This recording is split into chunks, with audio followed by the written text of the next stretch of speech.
Hi കൂട്ടുകാരെ, ഇന്നൊരു തട്ടിക്കൂട്ട് പലഹാരമാണ് ഞാനിവിടെ ഉണ്ടാക്കുന്നത്. വൈകുന്നേരത്ത് നല്ല മഴ പെയ്യുന്നുണ്ട്. അപ്പോൾ നമുക്ക് ഒരു ചായയുടെ കൂടെ എന്തെങ്കിലും ഒന്ന് വേണമെന്ന് തോന്നി. അപ്പോൾ ഞാൻ തട്ടിക്കൂട്ട് ഒരു പലഹാരം ഉണ്ടാക്കി. ഒരു സവാള, ഒരു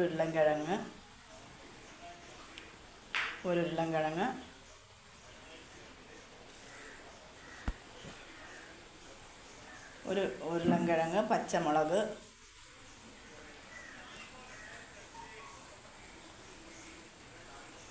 ഇഞ്ചി എല്ലാം കൂടെ കൊത്തി അരിഞ്ഞിട്ട് അരിപ്പൊടിയും കൂടെ ഞെവിടി ഇങ്ങനെ പരത്തി വെച്ച് എണ്ണയിലിട്ട് ഞാൻ ചെയ്ത് നോക്കി. അപ്പോഴും കുഴപ്പമില്ല.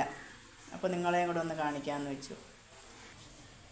എണ്ണയുടെ ഞാൻ ചുട്ടുകൊണ്ടിരിക്കുകയാണ്. തീ കുറച്ചു ഇത് പരത്തി വെച്ചിരുന്നിട്ട് ഇതിനകത്തൊക്കെ എടുത്തരിയാണ്. കുഴപ്പമില്ല. ഞാൻ ഒരെണ്ണം ചുട്ടെടുത്തു. കുഴപ്പമില്ല. കഴിച്ച് നോക്കി, കുഴപ്പമില്ല. അപ്പോൾ നിങ്ങളെയും കൂടെ ഒന്ന് കാണിക്കാമെന്ന് വെച്ചു. ഇത് മുട്ടുകൊണ്ടിരിക്കുകയാണ്.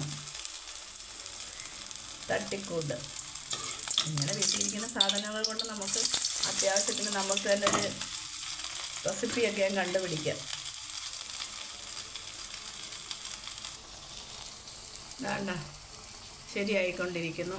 ഞാനിതിനകത്ത് ചേർത്തത് അരിപ്പൊടിയാണ്. അരിപ്പൊടിയും ഈ ഇഞ്ചിയും പച്ചമുളക്, സവാള, ഉരുളൻകിഴങ്ങ് എല്ലാം കൂടെ നന്നായിട്ട് ഞെവിടി, അരിപ്പൊടിയായിട്ട് ഞെവിടി, ഉപ്പ് ആവശ്യത്തിനൊക്കെ ഇട്ട് ഇതുപോലെ പരത്തി ഉണ്ടാക്കിയപ്പം കൊള്ളാം, കുഴപ്പമില്ല. തോനെ എണ്ണയൊക്കെ ഉപയോഗിക്കുന്നവരാണെങ്കിൽ വലിയ ഉരുട്ടി ഇടാം. ഇതിപ്പം ഞാൻ കുറച്ച് എണ്ണ ഉപയോഗിച്ചതുകൊണ്ട് ഞാൻ പരത്തിയിടുമ്പോൾ അത് നന്നായിട്ട് എണ്ണയിൽ മുങ്ങിക്കിടന്നു.